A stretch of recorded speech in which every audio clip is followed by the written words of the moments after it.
Should you keep dating them? I know what it's like. After a long time of chasing after people who weren't actually interested, you finally met someone who's equally as willing and as into having a relationship as you are, but unfortunately, you're not quite sure about them. It's always catch-22 with dating, isn't it? It's like the people that you like don't like you, and the people that like you don't like them.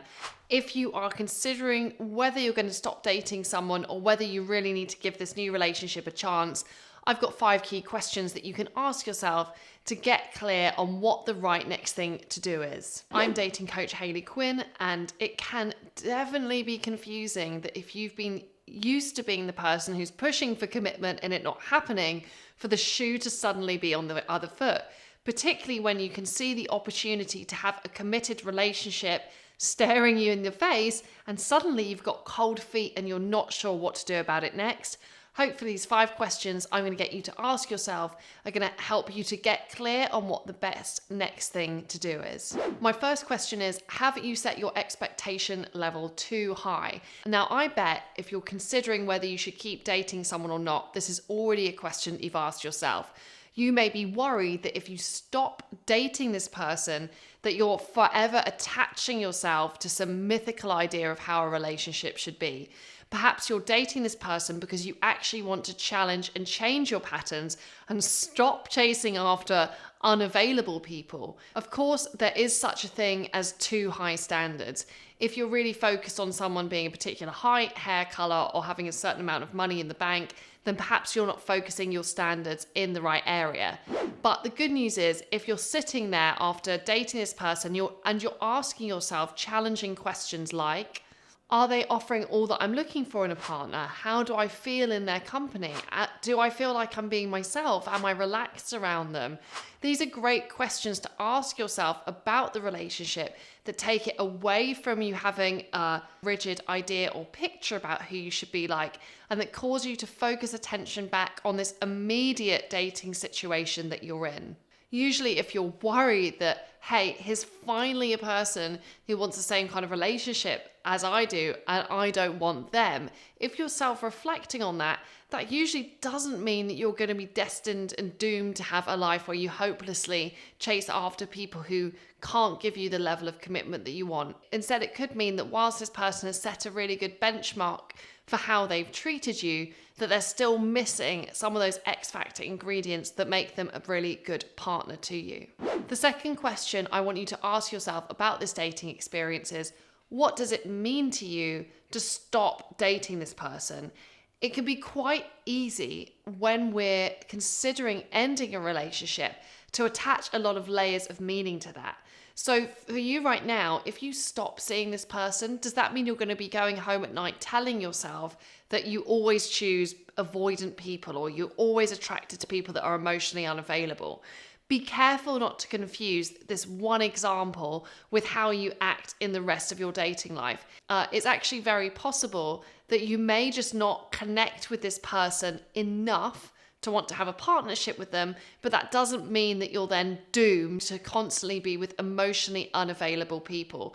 So if you find that you're staying with someone just because you're afraid of it's part of this bigger narrative, if you're not being any good at dating and relationships, try and pull those 2 ideas apart.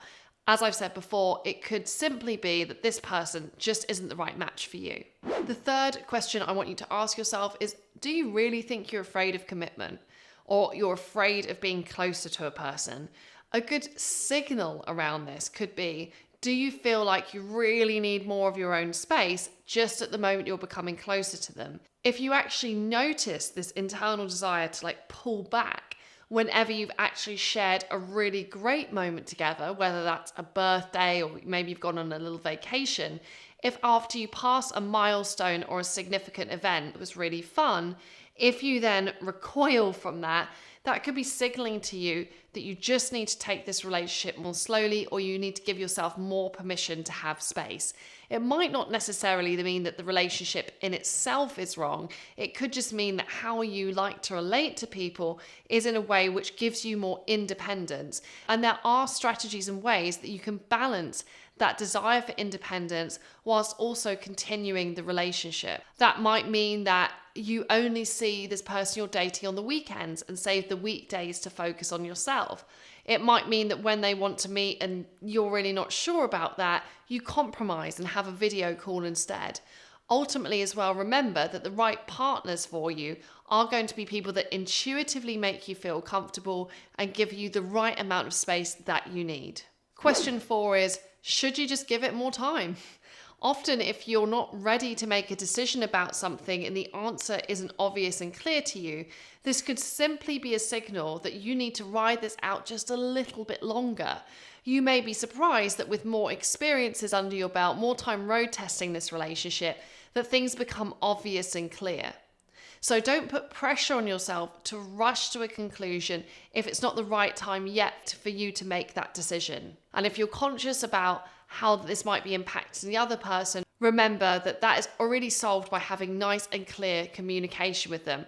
Perhaps it would give you more space to continue exploring that relationship if you could verbally explain that you do take longer to warm up to people and you like to progress things slowly, to give them an opportunity to choose to keep participating in this relationship and to understand you. Now, if you want to become better at dating and relationships, I'd highly recommend that you enroll in my free online mini courses. You will be able to find the link beneath this video. So my final question I want you to ask yourself about whether you should keep dating this person is simply, what's right with this relationship? You may be struggling to find things that are wrong with it, in that, this person, they show up on time, they're really consistent, you can see they're a nice person. But usually we need a little bit more than that. What's right with it? Do you feel some really good sexual chemistry? Do they get your sense of humor? Are they really good at supporting you when you feel down? Do you resolve conflicts really easily?